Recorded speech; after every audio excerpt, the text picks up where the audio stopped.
I have said protect in the past. We're talking about this monster in Southport and the brutal, I think slaying is a better word, of those young lasses. Again, having read the extent of injuries to all parties,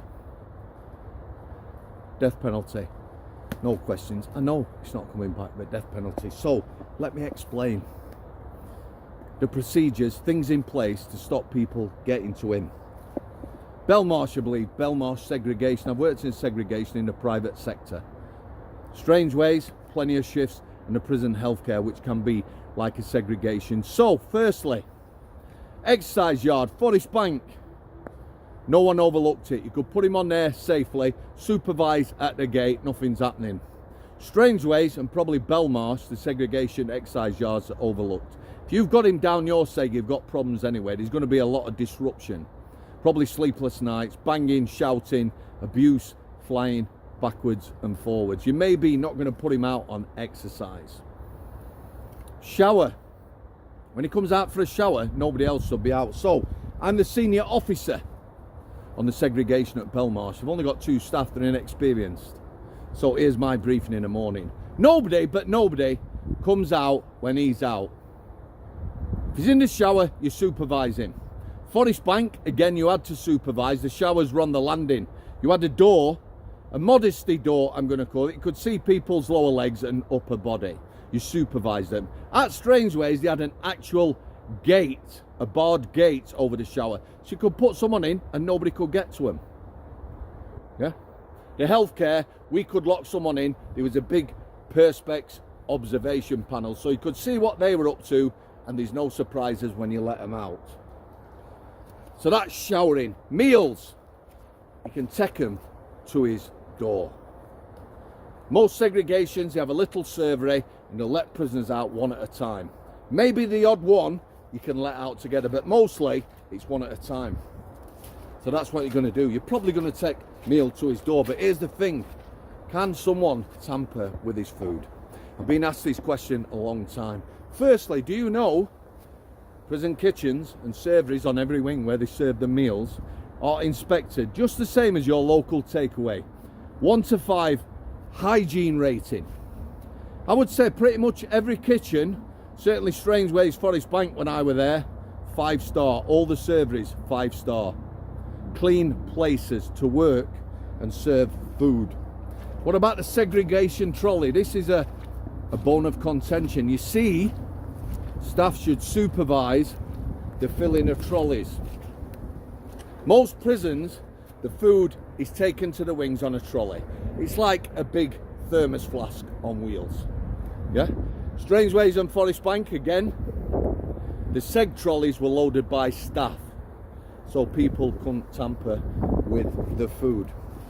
If you're working in the kitchens, everyone will know you're a kitchen worker, premium job. If you start fanning about with food, you could be in a bad place. So I doubt anyone's going to tamper with his food. Prison officer, orderly on the seg, probably no contact with orderlies either. Certainly if I was there, there'd be no contact. Yeah, I don't want anything to happen with him because it's my job that's at risk. An officer could tamper with his food, spit in his food, whatever. We don't know whether he's eating. I'll tell you what he will be. He'll be on an ACT document, assessment, caring, custody, teamwork, self-harm and suicide document. Why is he on that? Why do we care? We don't care. I don't care. It's the procedures. Mark Bridger, Dale Cregan, high-profile people coming into prison were put on ACT documents. Nature of the crime, high profile, that's it. That document, there'll be a meeting at least weekly. Maybe chaplain, someone from mental health, discussing the document and frequency of observations. Frequency of observations. So, greatest obs, or the main thing is constant watch. Put him on a constant watch, someone 24/7 watching him. Then there's an intermittent watch, maybe 5 times an hour, randomly.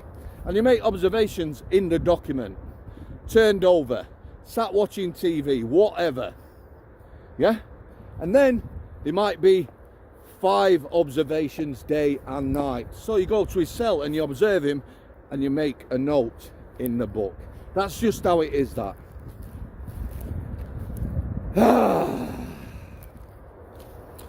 So that's where we're at. The SEG is also visited by a governor every day. If the number one governor's on shift, usually he's down there. You see, in the SEG, we have a mini court adjudications for people who have maybe done something wrong. Caught taking drugs, had a fight, or the like. It's a mini court where they can be punished.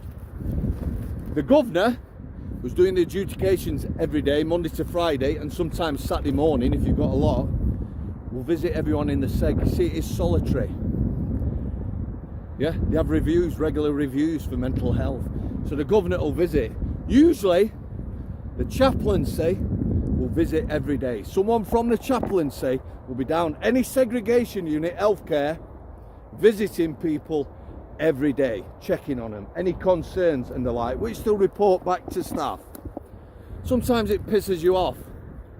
You know, Mark Bridges is a bit upset because his dog's old and dying. Yeah, fuck right off with that. That sort of thing. Who else? IMB, Independent Monitoring Board, or Board of Visitors. One old, one new. Again, people who volunteer to go in prison. Yeah, they're there for prisoners and staff. I would say prisoners, staff, not so much, although I've met some good ones. So if somebody gets to him, yeah, this monster, in the segregation, heads will roll, quite literally. Everyone in that prison, pretty much everyone in the country, possibly the whole world, knows where he is. Yeah, they know who he is. Highest profile prisoner, and that's not going away for a while, is it? Unless, God bless, there is another atrocity. And let's hope not. So yeah, chances two brothers getting in his cell, not a chance. Chance of him coming in contact with anyone other than prison staff, chaplain, Board of Visitors, IMB, whichever you want to call them, or slim to none. Slim to none. You just don't want him in your jail. Why would you? Inexperienced staff, it don't matter, you've got one job. The SEG, people are told nobody comes on the SEG without first contacting the office. If somebody goes to a visit, they'll have to phone the SEG before they bring them back on. Not a chance anyone is meeting this lad, or heads will roll. And let's not forget the creature, the monster, that was one half of the duo that murdered Lee Rigby, God bless him, and his family and friends. Yeah, SEG staff at Belmarsh restrained him. Badass prisoner, bad behaviour, dangerous. They restrained him and got suspended. I'll tell you, no one's getting near this lad without heads rolling, or it's intentional on staff's part. Just going to leave it there, guys. For your continued support, like I say, God bless all prison officers. Inexperienced, young, shouldn't be in the job, it don't matter. It's dangerous and getting more dangerous by the day, and I do recognise that. Brian, having a dig. Hope you're all as well as can be. Again, thanks for your continued support. Thanks for coming. I'll see you.